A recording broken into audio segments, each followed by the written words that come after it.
Na mtazamaji wa Trend TV bwana, niko hapa kwa ajili ya kukupa update hii hapa, na hii ya leo bwana inahusiana na sakata zima la uibaji wa nyeti bwana. Kama unavyoelewa ni kwamba jijini Dar es Salaam na nchini Tanzania kwa ujumla kumekuwa na hili sakata ambalo limekuwa likiwa stress watu wengi sana kuhusiana na mambo ya wizi wa nyeti.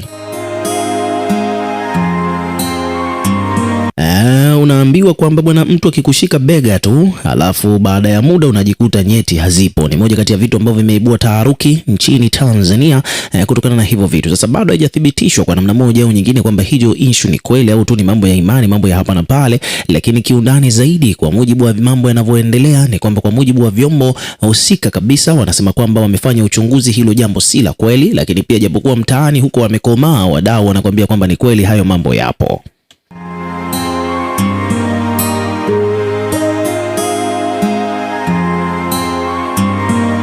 Sasa basi, kwa mujibu wa taarifa ambazo zimetufikia kuhusiana na mambo hayo ya wizi wa nyeti bwana, mambo yamekuwa ni meusi na yamekuwa ni makubwa kweli kweli. Unaambiwa kwamba kuna baadhi ya vijana ambao wamekamatwa, wameshikiliwa na jeshi la polisi, lakini pia vile vile kubwa zaidi ni kwamba vijana hao bwana wanatuhumiwa kwa kesi ya kusingizia au kuzusha, kuibua taharuki na wengine kufanya mashambulio kwa watu wengine kutokana tu na tetesi hizo za wizi wa nyeti, jambo ambalo si la kweli. Baada ya uchunguzi kufanyika, imegundulika kwamba waliokuwa wanadai kwamba wameibiwa nyeti zao wako nazo wala hazijaibiwa.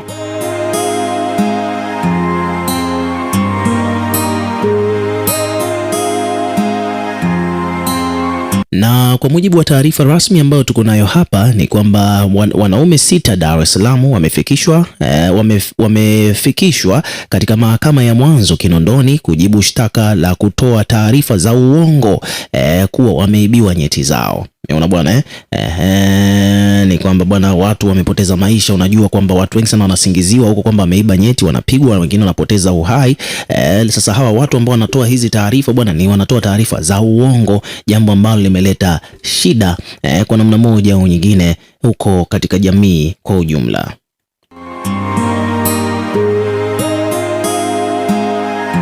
Habari inasema kwamba wanaume 6 wakazi wa jiji la Dar es Salaam wamefikishwa katika mahakama ya mwanzo Kinondoni kujibu shtaka moja la kutoa taarifa za uongo kuwa wameibiwa nyeti zao, wakati wakijua kabisa kwamba ni za uongo. Lakini washtakiwa hao ni pamoja na Prince Piusi mwenye umri wa miaka 26, Juma Abeidi mwenye umri wa miaka 26, Nurdini Nondwa mwenye umri wa miaka 23, Yusufu Rashidi mwenye umri wa miaka 36, alafu kuna Sita Isa mwenye umri wa miaka 24 na Mandieta Zongera mwenye umri wa miaka 25.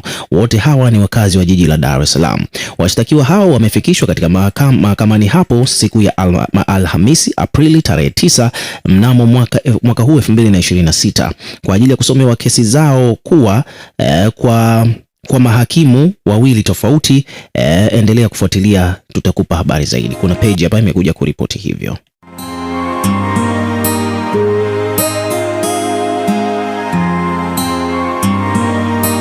Lakini hili swala bwana sio tu kwamba eti limetokea jijini Dar es Salaam peke yake. Hapana, hili bwana limetokea mpaka huko Zanzibar, ambapo huko napo pia bwana mtu mmoja ambaye ameeleza kuwa ni mtumishi wa mamlaka ya mapato Tanzania yani TRA ameshambuliwa na kuporwa begi lenye shilingi milioni 5 pamoja na vitambulisho huko Kijangwani mjini Unguja. Alipokuwa akitoka kutoa fedha kwa wakala. Unaambiwa kwamba tukio hilo limetokea mnamo Aprili tarehe 9 mwaka huu 2026, ambapo imeelezwa kuwa kabla ya kushambuliwa alidaiwa kumshika mtu bega, hali iliyozua mzozo uliosababisha kundi la vijana kumvamia na kuanza kumpiga.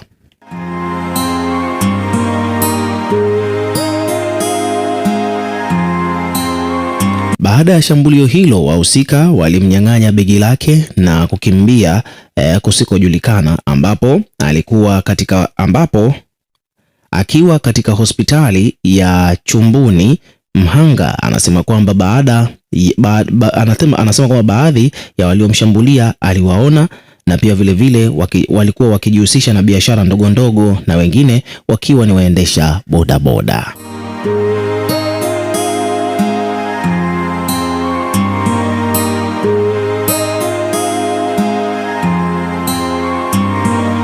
Aidha, jeshi la polisi linathibitisha tukio hilo na kusema kuwa watu 10 wanashikiliwa kwa tuhuma za kuhusika na uhalifu huo, huku mhanga akiendelea kupatiwa matibabu na hali yake inaendelea kuimarika.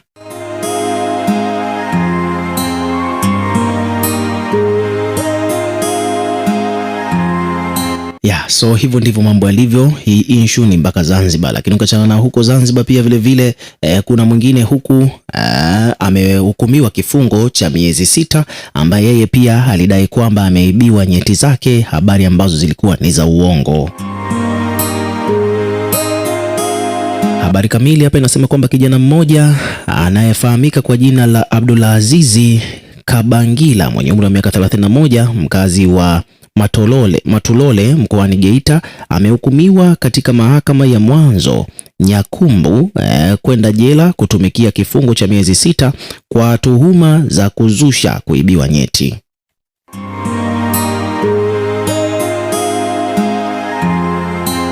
Akizungumza na vyombo vya habari, kamanda wa jeshi la polisi wa Geita SACP Safia Jongo anasema kwamba mnamo Aprili 6 mwaka huu 2026 majira ya saa 1 usiku katika eneo la starehe, kijana Abdulazizi alizua taharuki kwa madai ya kupoteza maumbile yake ya siri baada ya kuguswa bega na mlalamikaji ambaye anafahamika kwa jina la Vedastus Magogo. Mtuhumiwa alikamatwa kwa uchunguzi wa kitaalamu uliofanyika kwa kushirikiana na madaktari kutoka hospitali ya serikali ambao ulithibitisha kuwa madai hayo ya mshtakiwa yalikuwa ni ya uongo na upotoshaji, kwani viungo vyake vilikutwa vikiwa katika hali ya kawaida ya kimaumbile. Alisema hivyo kamanda SACP Jongo.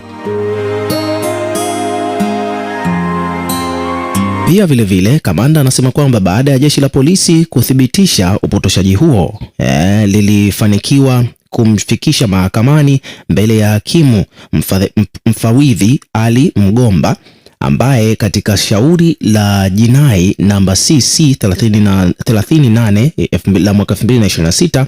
Aidha pia vile Jongo ameongeza kuwa